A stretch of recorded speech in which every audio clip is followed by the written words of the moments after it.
cherchent pas Dieu, mais qui ont été trouvés par Dieu.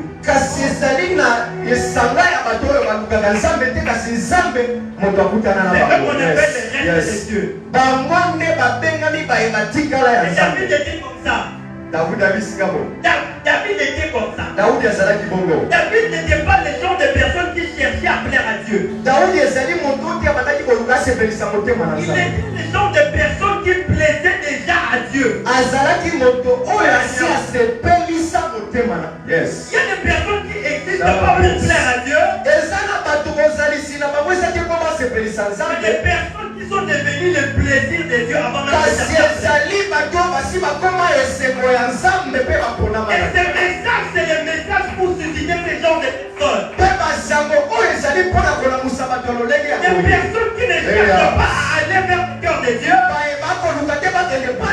Et des personnes qui sont nées pour transporter le cœur de Dieu. Les restes de Dieu, c'est le genre de personnes sur qui Dieu compte avant qu'il ouvre la bouche. Tu comprends ça? Si tu es resté de Dieu, c'est-à-dire que Dieu pense tout le temps à toi comme un homme pense tout le temps à son compte à banque. Et donc je répète ça. Yes. Donc tu es le reste de Dieu. Ce sont là que les adorateurs que le Père cherche. Yes. Quand tu es le reste de Dieu, tout le temps à toi, inversez bien dans mon esprit. La Bible déclare là où est ton trésor, là aussi sera ton. Les restes de Dieu sont les trésors de Dieu. Les restes de Dieu, c'est les trésors de Dieu.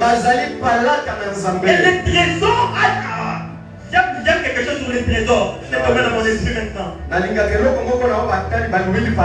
Quand tu as un trésor, on fait sur toi des projets sans te dire. Il existe des personnes à qui Dieu n'a pas envie de dire ce qu'il va faire. Dieu n'a pas envie de commencer à prophétiser sur David qui sera roi. David naît David va naître avec la conscience d'être un roi. Voilà pourquoi il est devenu berger. C'est que Dieu veut que ta conscience entre jusque dans ton ADN. C'est que Dieu veut que ta conscience entre jusque dans tes chromosomes. Voilà pourquoi j'aime les gens de personnes qui aiment même les bébés par la langue. Ça veut dire quoi? Dieu t'a sauvé pour que les gens qui vont venir après toi soient conscients de leur mission avant même que leur conscience les active.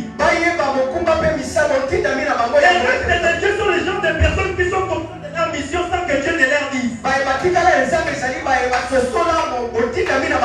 Et ils se retrouvent en train de faire automatiquement ce que Dieu veut avant que Dieu ne dise quoi que ce soit. David est devenu berger avant qu'il ne sache qu'il va devenir roi. David était le reste de Dieu dans la maison d'Isaïe. Présente tout le monde. Même les prophètes que j'aime avec les restes de Dieu. L'une des choses que j'aime beaucoup avec les restes de Dieu. Les restes de Dieu ne sont pas communiqués aux prophètes, même qui sont proches de Dieu. Il existe des personnes qui vont le voir, il y aura zéro prophétie, mais c'est la personne la plus puissante de cette génération. Moïse va me dire Amen. Moïse me dit Amen pourquoi? Il n'y a pas eu de prophétie qui annonçait sa venue. Mais il était le libérateur.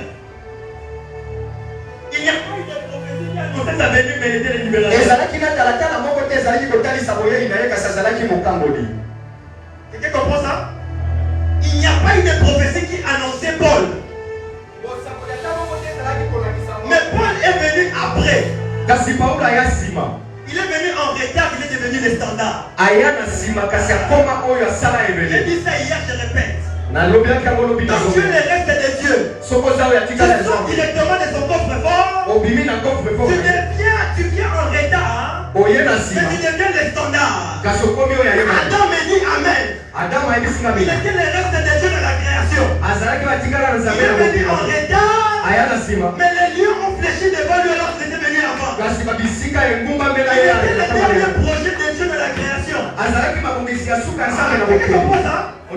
Dieu a créé les lions.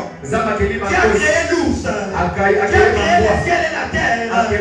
Il n'a pas dit aux anges qu'il avait une dernière cartouche.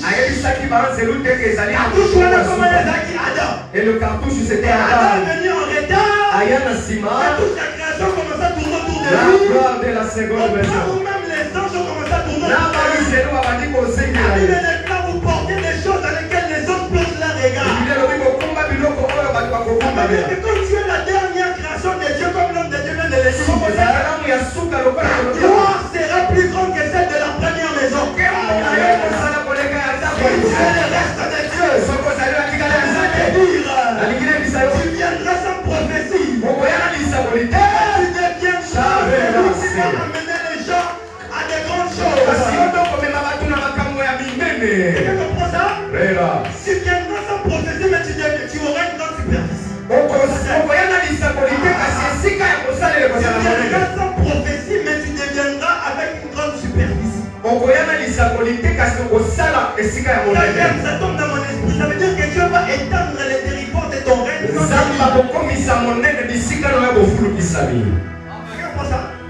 Dieu va étendre les territoires de ton règne sans te dire. J'aime encore les restes de Dieu. Maintenant, faire de Dieu sa cartouche finale. Tu comprends ça? D'ailleurs, regardez d'abord les mots restes. Regardez, imaginez, examinez les mots restes. Quand on parle de restes, ça veut dire quelque chose qui est resté. Oh, Dieu aime les choses comme l'argile. La terre me dit Amen. Parce que la terre me dit qu'on m'avait créé, j'étais comme une sorte de poussière. Mais il ne savait pas que la poussière va créer, elle va faire sortir Adam. Tu comprends ça? Amen. Les restes de Dieu, c'était comme en fait, c'était quelque chose de faible. C'est le Robinisanin. Ça va produire quoi? C'est le Robinisanin. Ça va produire quoi? Et c'est ce que Dieu aime. Faire sortir des choses terribles là où il n'y a aucune possibilité de choses terribles.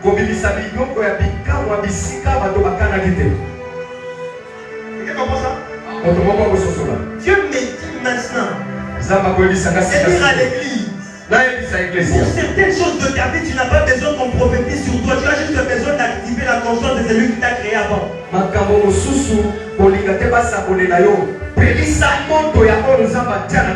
Jérémie me dit Amen.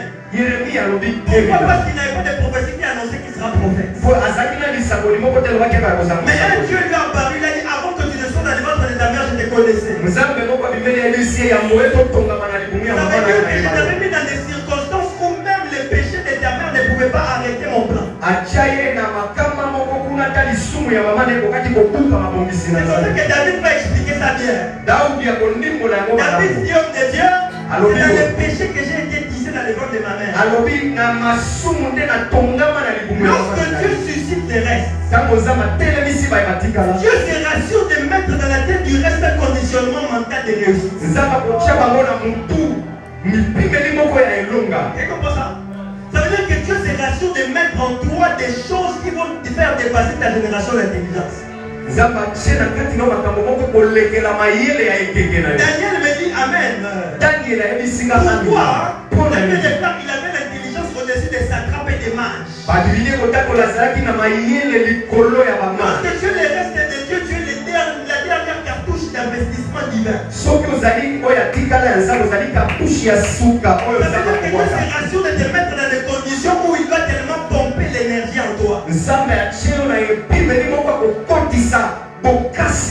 Lorsque Dieu choisit Paul, il voulait confondre les apôtres qui pensaient qu'ils avaient connu Christ. C'est comme l'apôtre Jérémie Mobelo aimait le dire, légèrement. Là où les apôtres du Seigneur ont fait la photographie de la croix. Les restes de Dieu, l'apôtre Paul est venu faire l'échographie de la croix.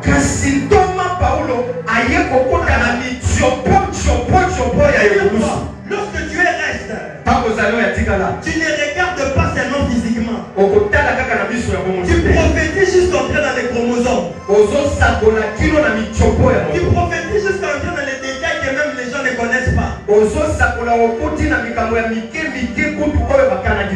J'aime ça, j'aime dire ça aux gens. Dans le ciel, il y a des chambres de connaissances vierges. Des chambres dans lesquelles aucune personne n'est entrée. Des choses pour lesquelles Dieu préserve ses restes. Si tu acceptes de rejoindre les restes de Dieu, tu auras part au plus beau trésor de la divinité. Si tu choisis de rejoindre les restes de Dieu, la Bible dit ça dans Sophonie, je me suis préservé un reste qui aura part à l'héritage des rois.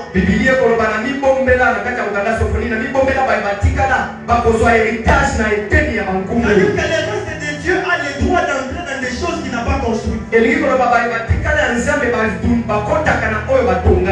Tu comprends ça? Mais avant de terminer le message,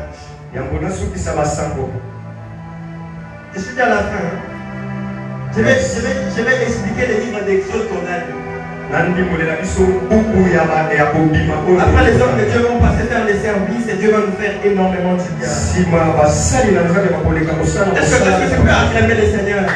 Est-ce que tu peux réellement acclamer Jésus? Est-ce que tu peux réellement acclamer Jésus? Yes. On va parler d'un point puis de clôture et puis les hommes de Dieu commencent. Les tentations des restes. On a lu le livre d'Exode 32 verset 6. Israël était les restes de Dieu dans toute la terre. Mais ce qui se passe dans le livre d'Exode 32 verset 6, c'est que le peuple d'Israël offre des offrandes à Dieu, mais ils choisissent de se divertir. Le Dieu s'appelle divertissement.